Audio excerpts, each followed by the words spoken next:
Welcome, ladies and gentlemen, to your Woman Crush Wednesday show on Fuel. It is the A-Team. I am your host, Amber. I've got Amanda next to me, that way over there. RC is not able to join us. Keep going, RC. We'll see you next week, hopefully. I know none of us were able to make it last week. What happened? I had the wonderful experience of joining one of the most prestigious charitable organizations, the Benevolent Protective Order of Elks. So I was initiated last week. I am now a full-fledged member, and I'm looking forward to helping my community. That's awesome. What about you?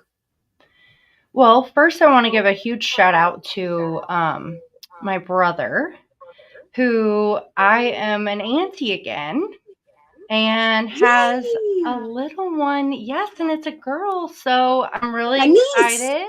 I am an auntie to another little niece. Very exciting. Congratulations. So part of the reason why I wasn't on, but here we are, everybody. Here we are. Hey, life happens, and hopefully you guys stick with us through it. And we'll hopefully be there for you when it's not so busy to give you the latest and greatest updates from a woman's perspective about sports, whether it's UFL, XFL, NFL, WLA, right? Or anything else that seems to come to mind. So this week, we're going to take a break from the women's football. We're actually going to be talking about NFL. And I see somebody's sporting some gear. I sure am. I want to talk about it. Well, London will be calling Hey Darnold. So, as everyone knows, nobody cares about the Chiefs 4-0, okay? Let's just be honest. But the Vikings and the Chiefs are the only teams that are 4-0 right now. So are we looking at a three-peat with the Chiefs this year? What do you think? No. This is Minnesota's year. This is Minnesota's year. Okay. We'll go with that. That's okay. You yuck it up too. Everybody that I say that to, for whatever reason, seems to laugh and think that's funny. Hey, man, it's anybody's game, but I'm telling you right now, I think the Chiefs are up for the three-peat. They've got the groove, man. They're just in it and going with it. What groove? Hey. The groove is not back. I don't know. I guess Mahomes is passing out extra hugs or extra gifts or something for them referees. It seems like every time a hold happens, nobody sees it. Where did it go? Because they probably have their Swiftie bracelets on or something. Who knows? I'm telling you, I'm blind, I'm deaf. not seeing it with them this year. I'm not. No. I mean, to be honest with you, they get a pass all the time. They always have delay a game that never gets called half the time. And I don't see it. And where's Travis at? Travis, where's he at? I don't see him. Kelsey's too busy playing with the Swifties. He's too busy shaking it off. That's exactly. Yeah, he might want to shake it off a little bit more. He keeps it up, and there might be some bad blood between him and Mahomes. I know they're missing it. Some other key players that are missing from some teams, man. Kittle on the Niners. He was back this last week. He's kind of been without. McCaffrey's been without. Seems like the Niners this isn't going to be their year either, but I can't say that always. As a diehard red and gold, I'm telling you, the Niners always start off slow in the beginning and come out strong for the playoffs. Don't count them Niners out yet. Bang, bang, Niner gang. I'll let you get away with that. How about them Texans? Well, first, let's start at the beginning, right? Okay, let's start at the beginning. Cowboys versus the Giants was 20-15. Neighbors had 386 receiving yards. So, I mean, and their quarterback, Dak, of course, is in the top 5 after week 4. Right. With having 1,072 passing yards. So, I mean, Dak is doing okay. But this year's Dak is not last year's Dak, I must say. Not at all. I don't know. I think the Lions was doing some very, very unexpected things against them Eagles. And that QB, couple of trick plays under their sleeve, and it pulled off and it paid off in the end. So I was pretty happy to see that happen. I know that the defense started kind of falling off towards the end, but they held on strong enough to keep the Eagles at bay. It was definitely a toss-up. It was back and forth. It's exciting. That's always what we want to see with a football game, and I'm not even mad at it. It was a great, great game. Well, and I have to say, Jaden Daniels with the Commanders, first off, let me say this. He is selling the most jerseys from Fabletics, mind you. He's selling the most jerseys out of any NFL player right now. And it shows because he's really doing a good job. All right. For being a I also was able to newbie. check out the Broncos against the Jets. That The was sleeper? just The sleeper game? yes. The snoozer. I mean, talk about out of nowhere. That quarterback, Nix, he threw for only 60 yards, but the 8-yard touchdown pass to Sutton, oh, come on. You couldn't beat that. I'm telling you, there might be another Bo No, if you know what I mean. I'm a little bit older than most people, so I know what Bo knows. Well, But and yeah, he took him out. yeah, I mean, I think that the Commanders are definitely a team that's they're kind of remind me of the Steelers a little bit in a way from a standpoint of they're a team to watch for sure. Yeah. This season. Absolutely.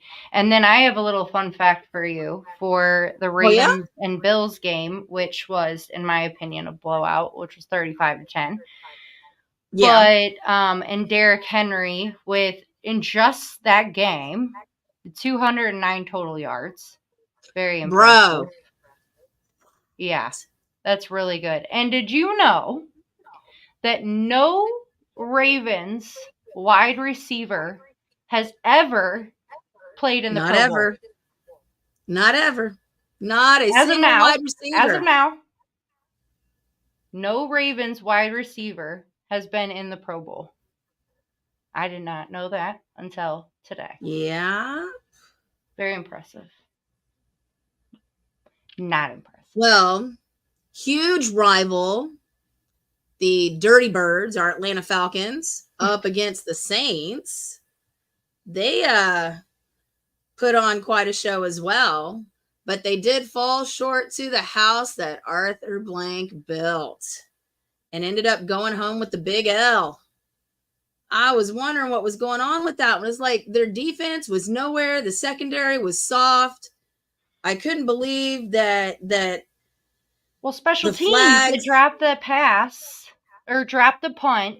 Okay, there was a punt literally in the first 13 minutes of the game. The Saints punted the ball, and the Falcons' special teams player did not catch it, and the Saints then scored a touchdown. Yeah. Directly behind him. Yeah. Couldn't believe that one. Mm-hmm. I was just surprised. I mean, the only other big shocker with that Detroit game, going back to that one, man, Goff. He 100%. 17 for 17 completions, right? Mm-hmm. Amazing feat. Hats off to him on that. That's a huge, huge accomplishment.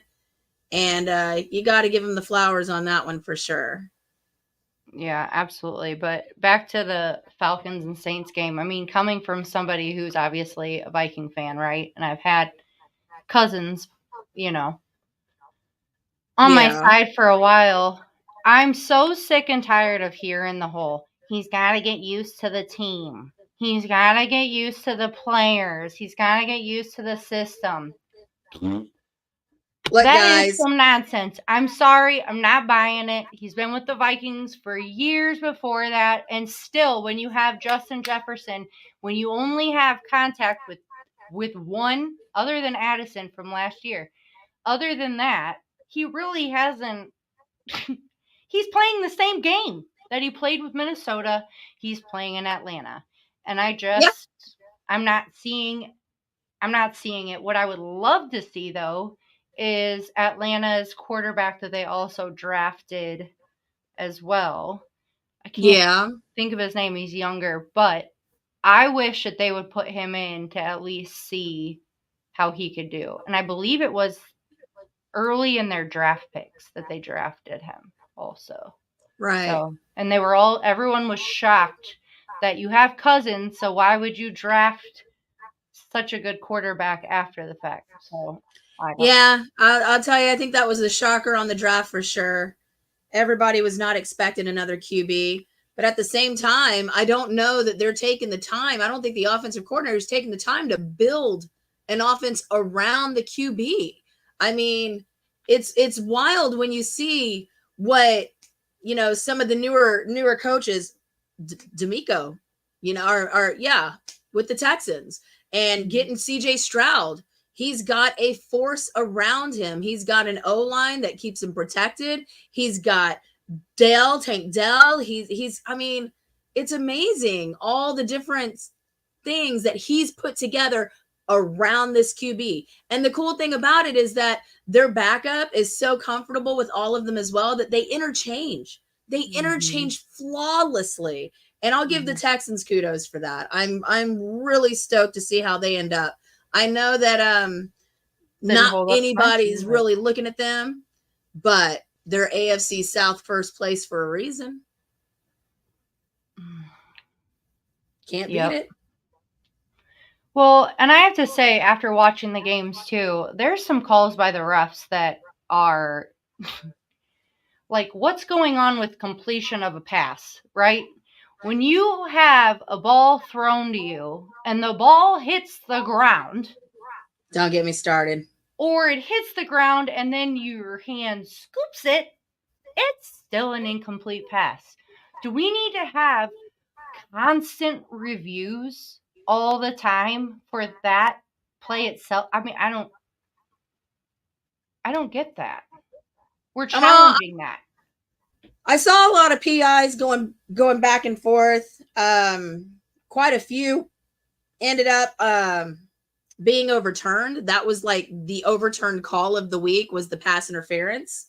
And I'm sitting here wondering at this point, are the referees getting the scripts beforehand and trying to like go along with it, or what? Because I'm seeing blatant calls being missed. I'm seeing holds being missed.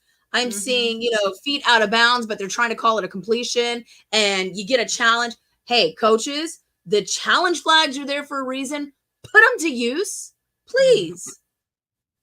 Put them to use. Not just that. Hey, refs. We need to have a segment called Hey Refs. But anyway, also another one is, what does this mean? What does this mean? Timeout, I thought people. That was a technical for basketball. We need to be in front of your face for you to see the T like this. I literally was watching the minutes. There was a play. Yeah. That was very important for the Packers. All right. And the coach is like this, but he was in his peripheral vision, right? Couldn't really see him, but there's refs like all over, right? But this one was on the sideline. And he got mad because here he is going like this. No wonder now when I watch the UFL, right, when we were watching it, and you see the refs like literally like standing right next to the coaches. And I remember Anthony Beck doing this. He was like, timeout. You know what I mean? It's almost like they knew. Whereas NFL, it's different, where they're like, get to the side where the players are playing, and by the ref, if you think you're going to call a timeout, get over there. Why are you standing 20 steps even away from him if you have an inkling that you're even going to be calling a timeout? It shouldn't get to the point where you're like, and then you have to throw a challenge flag to just say that you literally are calling a timeout. Like, I don't understand the whole timeout situations either. That's been another issue, I feel like, this far in the season that's been happening. I don't know. What do you think? Yeah. I mean, there's quite a few flubs going on with the play calling, with the flag throwing, the timeouts, the placement. I don't know. I mean, I keep looking at that. I'm wondering if maybe some of the sideline shenanigans have anything to do with it. It's week 4. They still have to get settled in. Yeah, we're tired of hearing it. It's week 4, guys. We're 25% of the way through the season already. Come on. You got this. You've all had your training camps. You've all been there before, unless you're a rookie, you know. And speaking of rookies, dude, there was those 2 rookies from the Niners that came out playing for what was it? Malik Mustafa and Anderson. Evan Anderson. Man, 7 different rookies came in for that game and got like over 150 yards in offense. And then like they snapped over 180 snaps during the game. Like, if the Niners can do it with rookies, granted, it is what it is with the injury reports and stuff, but still, it was a big role to play and big shoes to fill, and they came in flawlessly. I don't understand why some of these more seasoned players are not doing the same thing. It baffles my mind. It really does. You know what's crazy is that the length of an actual football game, without all of the timeouts and the breaks and then between plays, from the time that ball is snapped till the time the play is actually finished, you know, an actual football game is literally probably 5 minutes long. Think about it. Yeah. Seriously. Yeah. I mean, every play, on average is about 6 seconds, right? Yeah.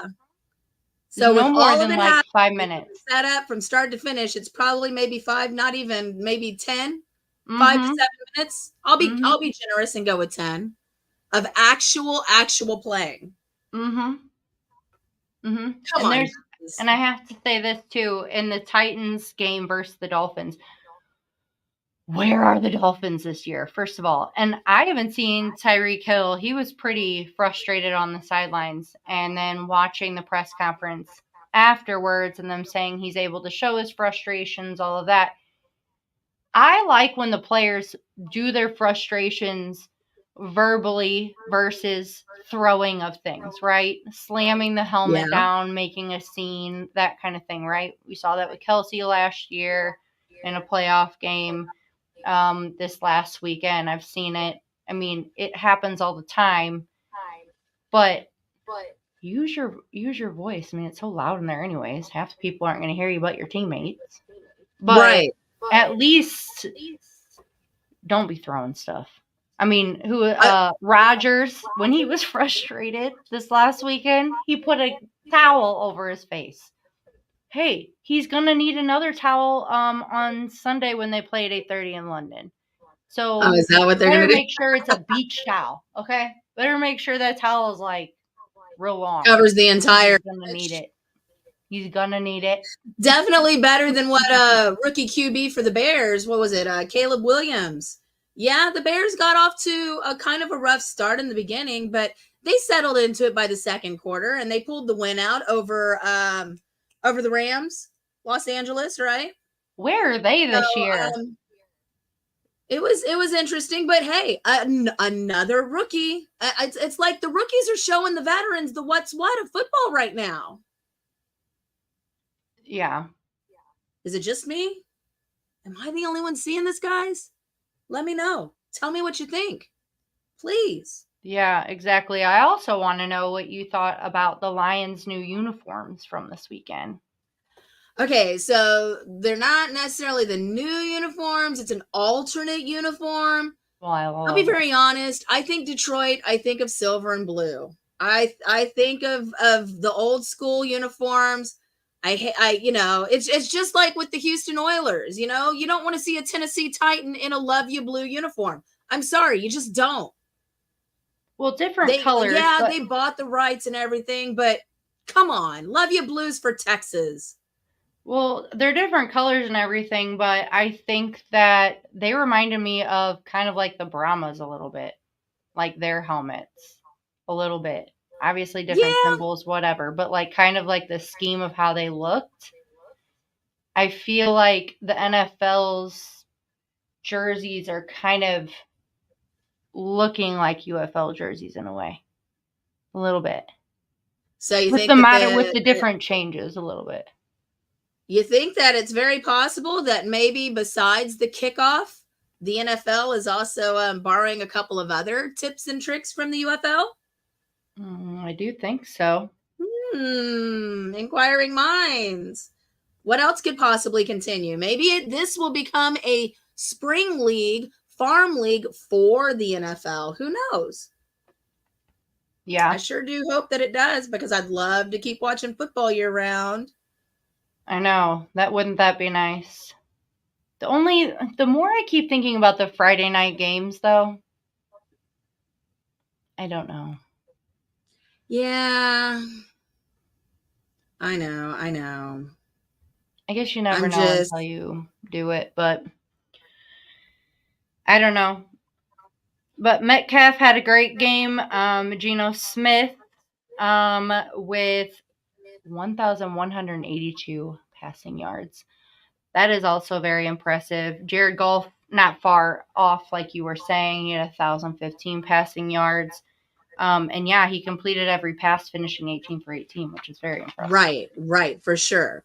I definitely see where that ends up going. I'm looking forward to seeing what happens next week. You know, I Mm-hmm. know that there's some big and bold predictions going on, but Yeah. I'm curious to see. I mean, you know, my fantasy teams were doing pretty decent. Where do Can't you complain about it. think Devontae Adams should go?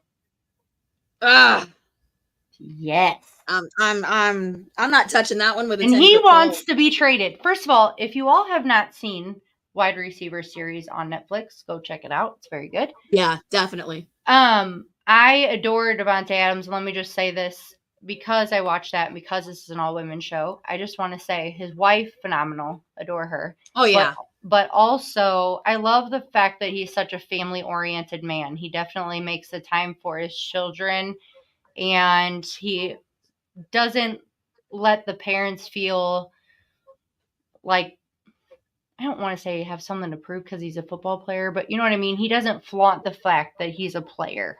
You know what I mean? He just wants to be a dad. When he's home, he's in his dad role. Um, but the show is so great too because you actually get to see their everyday life as yeah, not just being a player, but also being a father and being a support system for their wives. And I think that it's a really cool series. If you haven't checked it out, check it out. Amber, did you for check it sure. out? Yeah. Yeah. And then Kittle doesn't have children, but they have dogs They and do. They they have fur adore the babies. dogs. That's their family. Dogs are part of the family. So, yeah, it just is insane with Justin Jefferson, not married, but he's very family oriented as well. It was just really in Debo, he's very family oriented. I mean, it was a great show, but it was or series, but it was really nice just to get to know their personalities for who they are Right. outside of playing the game. But Yeah. Definitely and agree. and like we Watch said, it the Chiefs on beat the Netflix. Chargers. We already knew that was going to happen. Whatever, blah blah blah blah. I'm sorry, but Patrick Mahomes and Kelsey are not on par with each other this year. I feel like he's becoming the new, like, I feel like Mahomes is becoming the new Brady, the new Brady that the Pats had, you know? Well, you know I who is mean, is it under just me? Brady, in my opinion, right now is not Patrick Mahomes. Do you want to know who's in his spot right now? Is Jaden Daniels.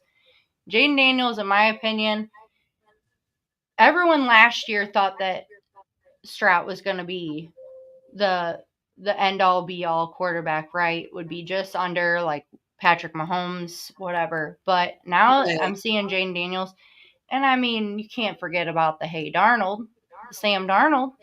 Can't forget about Yeah. him. But in my opinion, Jane Daniels beats Sam Darnold. Definitely. For where he's at right now. So who's got the big goose egg in the NFL right now? Only one team, right? Mm-hmm. Jacksonville. Jags. Yeah, those poor Jags are sucking hind teat here. Lawrence can't use his good looks anymore, can he? I know. They were up in the first quarter. We've got a couple of super fans that have reached out to me, and I'm just sitting here going, man, when are your Jaguars going to, get off of the tree and start pouncing at some of these teams? I know that when we saw the Ravens and the Commanders get it, and then the Bills and the Steelers lost for the first time, right? It was just way too much. But I'm sitting here looking at these power rankings, and I'm trying to figure out how we're going to rank week 5. All right, let's do it. I know who's at the end. Why don't you pull up that week 5 schedule? Let's do our picks. Oh, for the schedule? Mm-hmm. Let's go to week 5 and do our picks. Okay. Let's see here. And those of you watching, feel free to give us your opinion also on your picks and why you would pick them. Unless you are Amber's husband and we already know who he's picking, and we already know who my fiance is picking. The Vikings still. Yeah, but it's funny because in the power rankings, they're second. Isn't that wild? I honestly think they deserve to be first just because they've had a little bit harder schedule than the Chiefs have had so far. But oh, don't give me that hard scheduled nonsense. Listen. The Vikings have had the hardest schedule every single year. And if we use that as our ploy every time and said, look at the Vikings schedule, that's why they're not performing. That's why they're not doing good. Yeah, but that's what I'm saying, though. Part of it. They've got a hard schedule compared to the Chiefs, and I think they should be number 1 instead of number 2 in the rankings. That's just me. Okay. I'm just saying. That's what I'm telling you. That's what it is. Is that what it is? That's what it is. Is that what you're going with? Right now, they got the Chiefs ranked number 1 and the Vikings number 2. I think it should be switched. They do need to be switched. I'm smart. Of course I'm smart. Okay, let's start out with the who we got on Thursday night. Let's see. I got it right here. Thursday night. It's going to be the Bucks at Mercedes-Benz Stadium in Atlanta. So you got Tampa Bay going against them Dirty Birds. I'm going to go with the Bucks. I mean, I'm going with Bucks, definitely. Yeah, I think the Bucks are going to win it. Although this could be Cousins' day.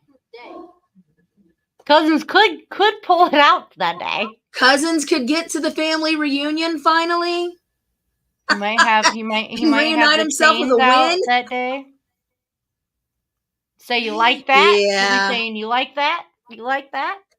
That's his thing. Well, and then Sunday morning, here's one of our London matchups. Y'all are wanting to look at that. At 9:30 Eastern time, you're going to have the New York Jets face off with Amanda's very own Minnesota Vikings. Mm-hmm.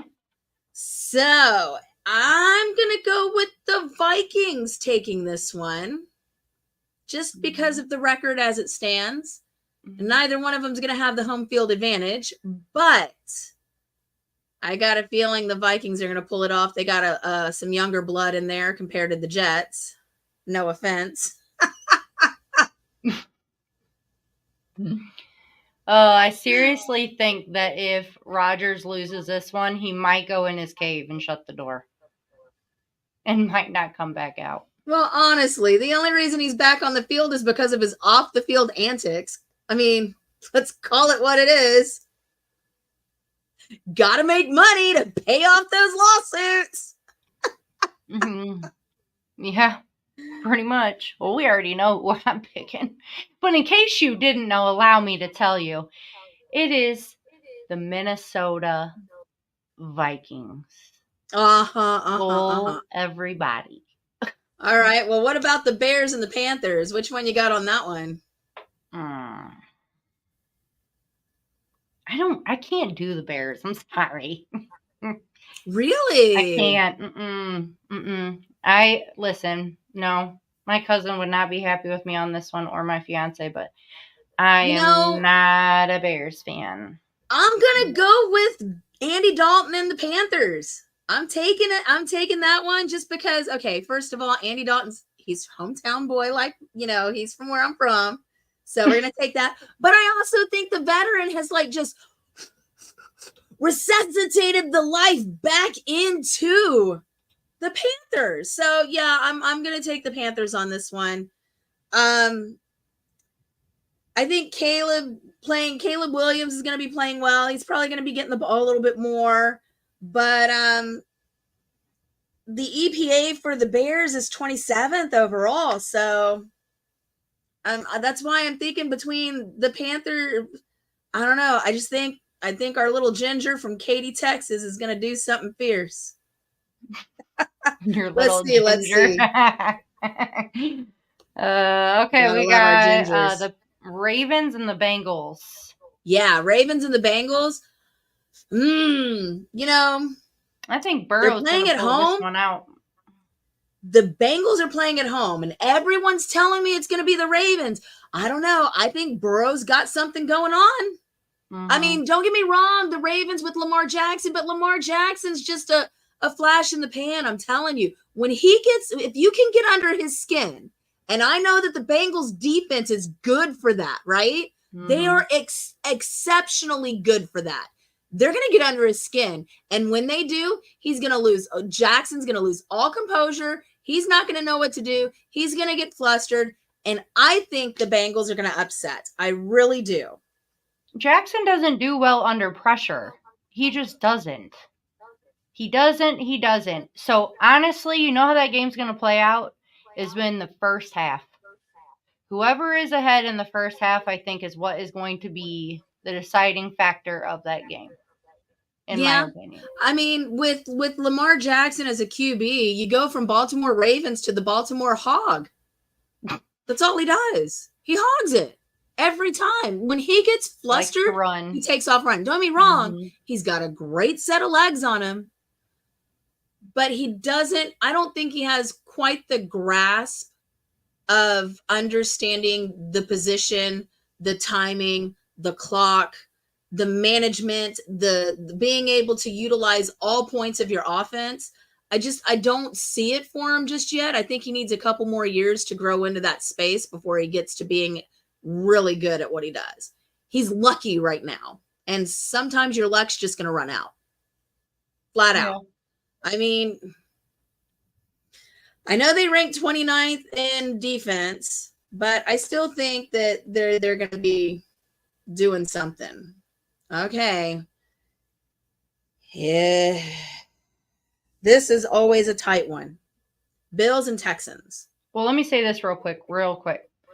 And shout out to the Vikings defense because it's ranked number 1 also. Her Vikings, boy. Can't get enough of them guys, can you? No. You listen, if I'm going to gloat, I'm going to gloat now when they're 4-0. I'm not wearing my big noggin hat, am I? Well, listen. I am going to gloat now before I can't gloat anymore. Okay? So, 4-0 team. You're welcome for the reminder. The Texans and the Bills, they've got a sordid history. And everyone's thinking that the Bills are going to etch this one out. I don't know. I'm going to back CJ Stroud. I think he's going to give the Texans the go ahead, and the Texans are going to squeak out. I think they're probably going to win it by maybe 3, maybe a touchdown. Generally, it's a 3-point game with the Texans. I mean, if they don't mess it up in the last 5 minutes of the fourth quarter, they might be able to eke it out. I really think they can get it. I disagree. You think it's the Bills? Mm-hmm. Ah. I do. I think that the Bills are going to pull it out this week. I just think, while I like CJ, I don't think that he has been very consistent so far this season.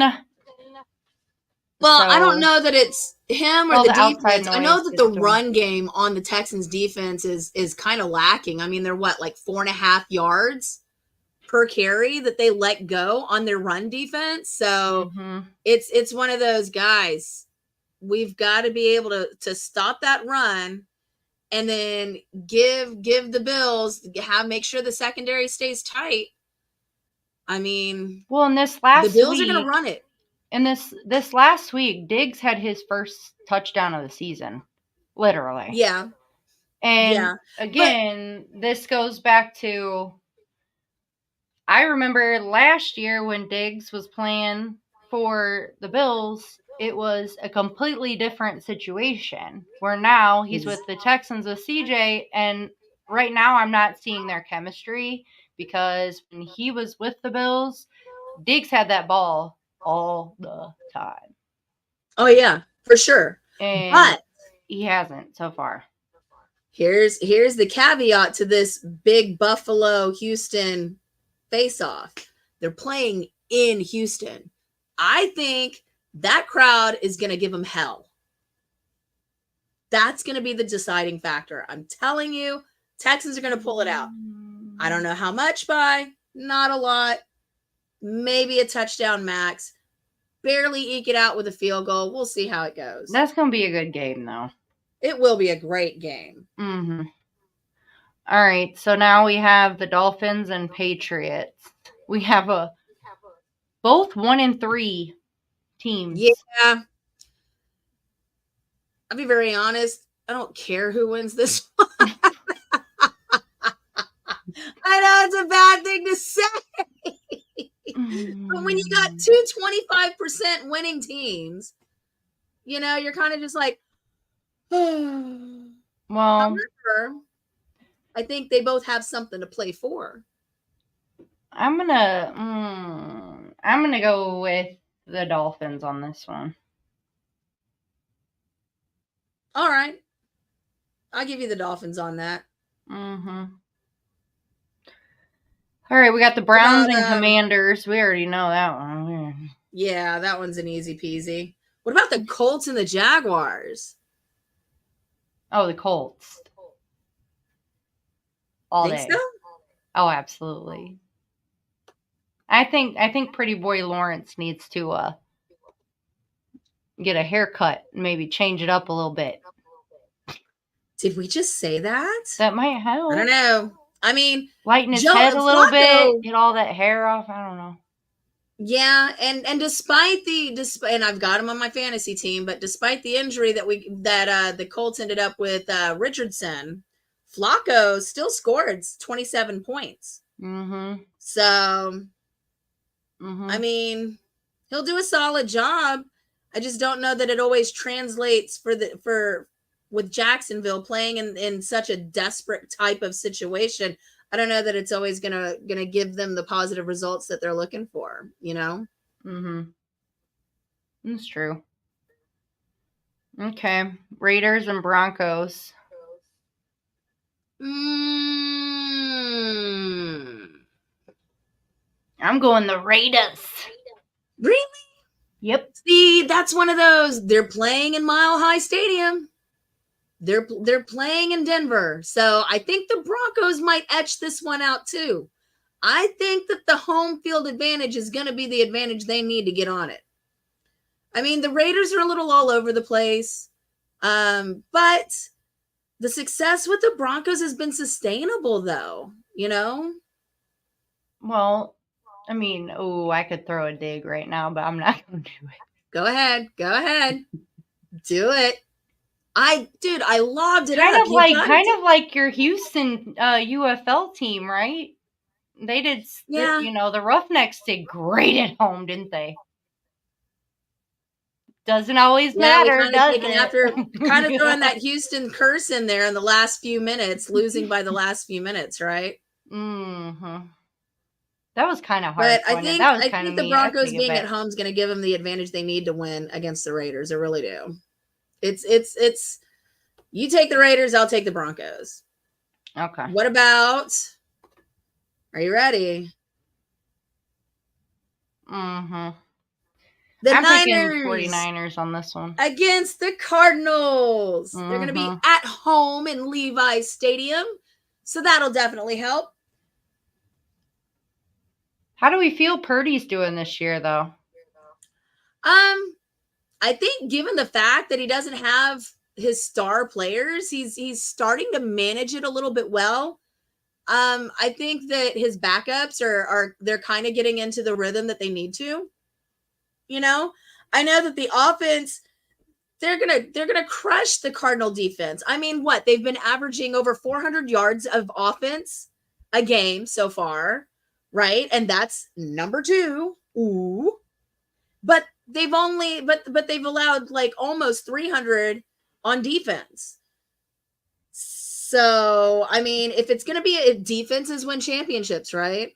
But meanwhile, I mean, Arizona's got what, 350 yards per game on their defensive side, I think. So I think this should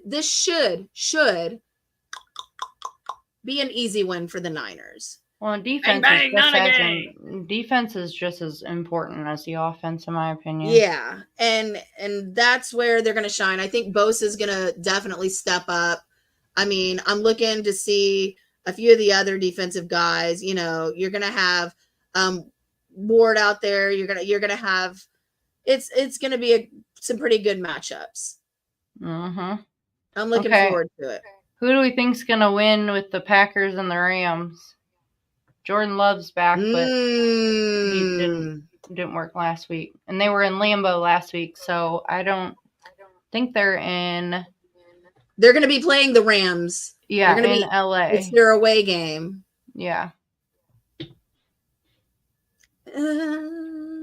I'm going Packers on this one, as much as I don't want to say the Packers. Go, go. I think the Rams are gonna buck the system and get them out, take that pack and send them packing.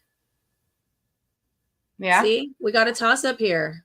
LA does do good in their own stadium too. I mean, the Rams, they're such a toss up. That's the issue I have with them.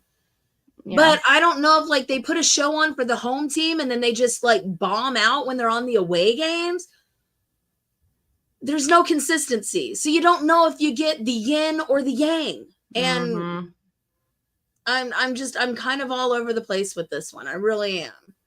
Depending on which set of Rams show up will depend on if they're actually going to pull out the W or not.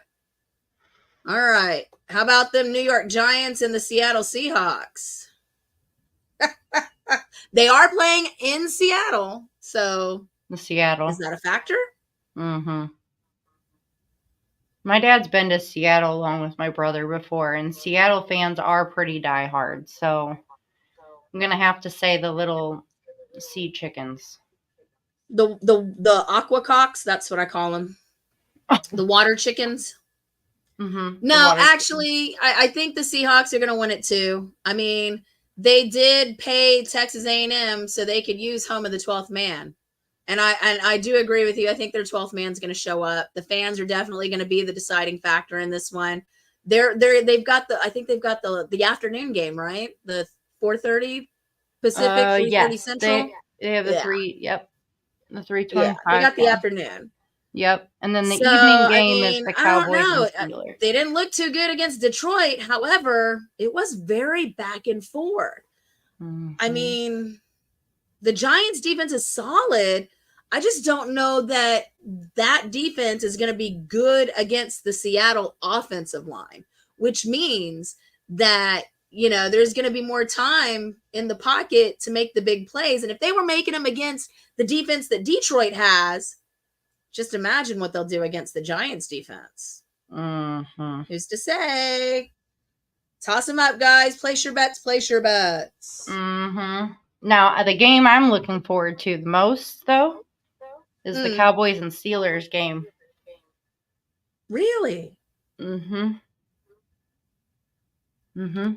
Because the Steelers are a different kind of team that I think are the underdogs, in my opinion, that I think are still weaseling their way out. Cowboys, to me, this year seem like the 49ers. They got that slow start a little bit, but with Dak in the end of the seasons, they always seem to just come out. And I was telling Amber this earlier. In my opinion, yes, the season is extremely important, right? You got to win as many games as you can to get in the playoffs, right? Right. The playoffs is when it starts to me, because you can have a 10-0, 12-0 season, but in the end, you play that one game, you're out, and you lose. Well, I'm looking at the schedule aspect of this.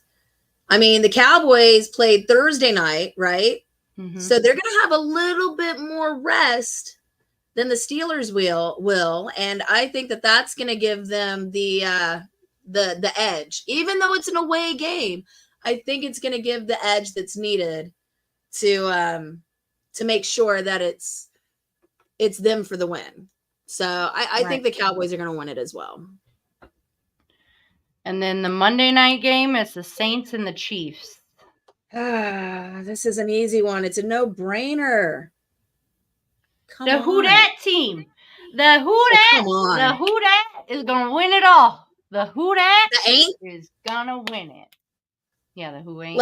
Come on. Now, you know them referees love Mahomes. Mahomes is at a 4-0. I think you're just going for the Saints because you want the Vikings to be the only undefeated team left. But they're playing KC too.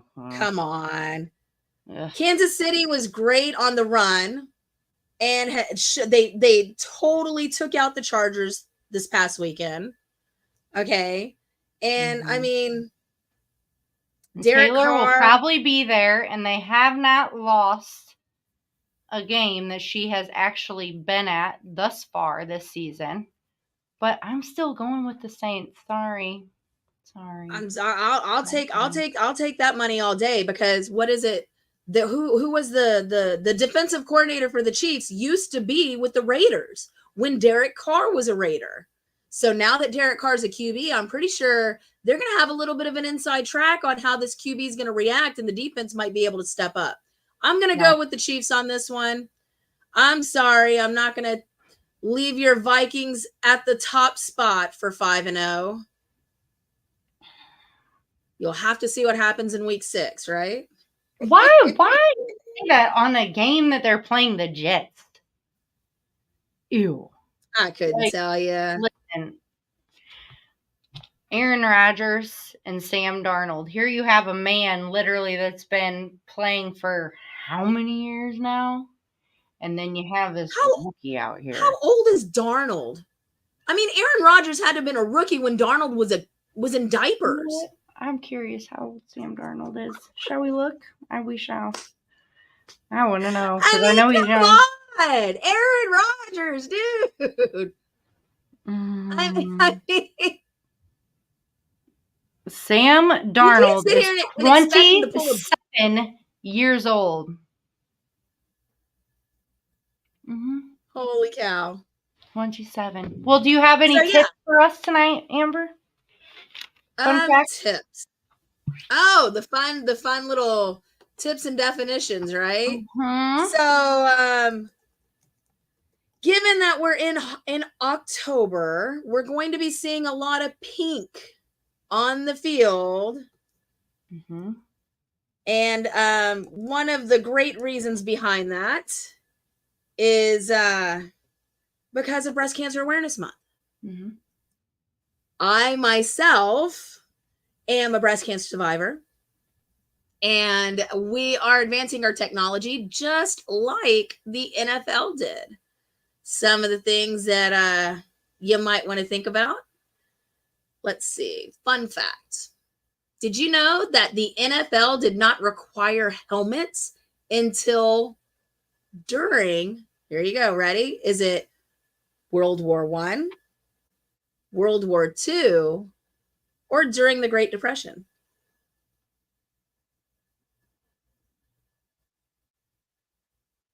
Great Depression. Nope, it wasn't until 1943 during World War II that the NFL players were forced to start using their helmets. Crazy, isn't it?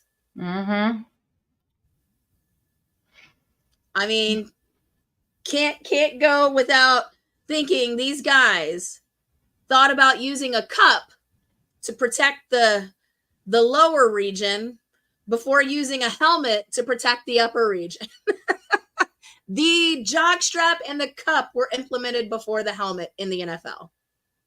That's your fun little tidbit. I know, it's a goofy one. Off the top of my head, just outside my helmet. In case you want to know about jock straps, we got it all for you here on the ATeam show. All the protection. Gotta have it, right? Mm-hmm. And I have some exciting news. Amber does not even know this either. Oh, yeah? But we here at the ATeam show with RC will be starting to cover flag football soon, which women's flag football, mind you. So be on the lookout for that stuff also coming your way. That is in the process as of now. Also, for all of the all women's teams, football teams too, like the Slam, the Vixens, please, please, please check out those tryout dates so that you can go and try out for these teams as well. They would love to have you on board. If you've played football, never played football, are wanting to do this for yourself, a change, something new, just try. Just try. Yeah. You never know until you try. Flag football, like, I even thought about doing flag football because I could participate in flags. Now, tackling, I have a son to care for, so if something happens, that wouldn't be unfortunate. But that's not for everybody. See, I wouldn't mind flag football. Yeah. Yeah. Now, don't get discouraged, everyone. Ladies, if you do plan to try out, please note that we have women well into their 40s still playing professional football in the women's league. So do check it out and see where you fit. And who knows, you might even see one of us playing. Exactly. I think you'll see Amanda before you see me. I'm too old. I might be taking up boxing. I feel the need to sometimes just punch something. Which, why not? Sometimes women just need to get their aggression out. Boxing is a great thing to do. I've done it before in the past. It's great. Kickboxing is a great way to burn cardio and use all your muscle groups. Every part of your body. In fact, after I had my son, that's how I lost my weight, was doing boxing with my trainer. And it was nice. It was great. So yeah, check it out. But that's some exciting news that will be coming your way from the ATeam with RC right here on Fuel Sports Network. So be looking out for that. But in the meantime, Amber, unless you have anything, I think that's a wrap for this week of the ATeam with RC show. Man, I'm excited about NFL. I'm glad football's back. I'm enjoying it. I'm looking forward to seeing what RC's got for us next week. And I'm looking forward to seeing what you've got next week. I am doing my best to reach out to these women team down here, but I swear it's like I got the short end of the stick on connecting. I'm trying to get some connections made, and I'm pushing. We'll see how it goes. We'll see if we get any surprise interviews for you all next week. As it goes without saying, we are your Women Crush Wednesday show here on the Fuel Network. I am Amber. That's Amanda. We are the ATeam, and we will see you guys next week, 7 o'clock Wednesday here on the Fuel Network. See ya.